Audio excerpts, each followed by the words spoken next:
గురుకులంలో రామ భరత లక్ష్మణ శత్రుఘ్నులు గురువులకు శుశ్రూషలు చేస్తూ ఎంతో వినయ విధేయతలతో విద్యలు అభ్యసిస్తున్నారు. వారికి 15 సంవత్సరాలు వయసు వచ్చేసరికి గజారోహణ, అశ్వారోహణాది 64 కళలు నేర్చి ధనుర్వేదాన్ని సాంగోపాయంగా అభ్యసించారు. అంతేనా, 4 వేదాలను శిక్ష, వ్యాకరణం, ఛందస్సు, నిరుక్తము, జ్యోతిషము, కల్పము అను 6 వేదాంగాలను, ఉపాంగ వేదాలైన ఆయుర్వేదము, గాంధర్వ వేదము, అర్థశాస్త్రములను, ధర్మశాస్త్ర, న్యాయ, మీమాంస, సాంఖ్య, వైశేషిక, యోగశాస్త్రాలను పూర్తిగా నేర్చుకొని సకల విద్యావంతులయ్యారు. తన కుమారుల విద్యాభ్యాసం పూర్తయిందన్న వర్తమానం అందగానే దశరథుడు భార్యాసమేతంగా వశిష్ఠుని ఆశ్రమం చేరి అపరిమితమైన కానుకలను వశిష్ఠునకు గురుదక్షిణగా సమర్పించాడు. అనంతరం తన కుమారులను వెంట తీసుకొని అయోధ్య చేరుకున్నాడు. జనకుని అంతఃపురంలో సీత అడుగుపెట్టిన ముహూర్తబలం కాబోలు జనకుని పట్టమహిషికి ఊర్మిళ అను కుమార్తె, ఉదావసుడు అను కుమారుడు కలిగారు. సొంత సంతానం కలిగినా జనకునకు సీతపైనున్న ప్రేమ వీసమంతైనా తగ్గలేదు. ఏదైనా ఆమె తర్వాతే.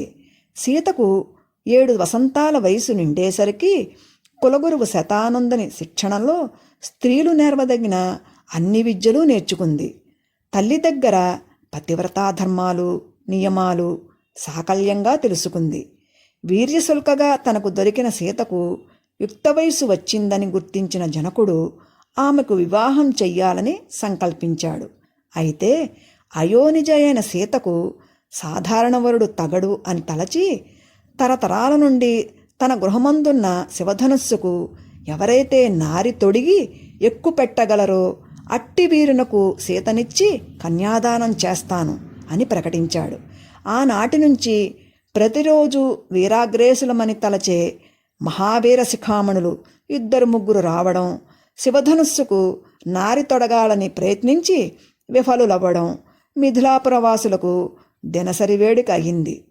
ఇక్కడ వీక్షకులు, శ్రోతలు గమనించాల్సిన విషయం ఏమిటంటే, సీత తన సఖులతో బంతి ఆటలు ఆడుతూ ఉండంగా ఆ బంతి దొర్లుతూ వెళ్ళి శివధనుస్సు పేటిక కింద దూరిందని, సీత ఆ పేటికను తన ఎడమ చేత్తో అవలీలగా తోసి ఆ బంతి తీసుకుందని సినిమాలలో, నాటకాలలో చెప్పినంత తేలికగా చౌకబారుగా వాల్మీకి రామాయణంలో లేదు.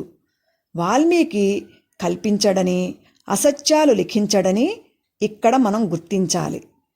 ఇక నూనూగు మీసాలతో, భుజాల వరకు పెరిగిన గిరజాల శిరాజాలతో, బలిష్టమైన అవయవ సంపదతో, తొలి యవ్వన ప్రాయంతో అపరమన్మధునిలా రాముడు తన తమ్ములతో కలిసి అయోధ్యాంతఃపురంలో నడయాడుతోంటే చూస్తున్న దశరథుని ఆనందానికి అవధుల్లేవు.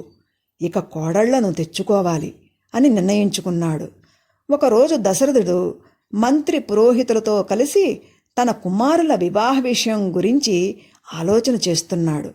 ఆ సమయంలో విశ్వామిత్రుడు రాజమందిర ద్వారం దగ్గరకు వచ్చి అక్కడున్న ద్వారపాలకునితో, గాధికుమారుడైన కౌశికుడు రాజదర్శనం కోసం వచ్చాడు అని మీ ప్రభువుకు తెలియచేయి అన్నాడు. ద్వారపాలకుడు సభ లోపలికి వెళ్ళాడు.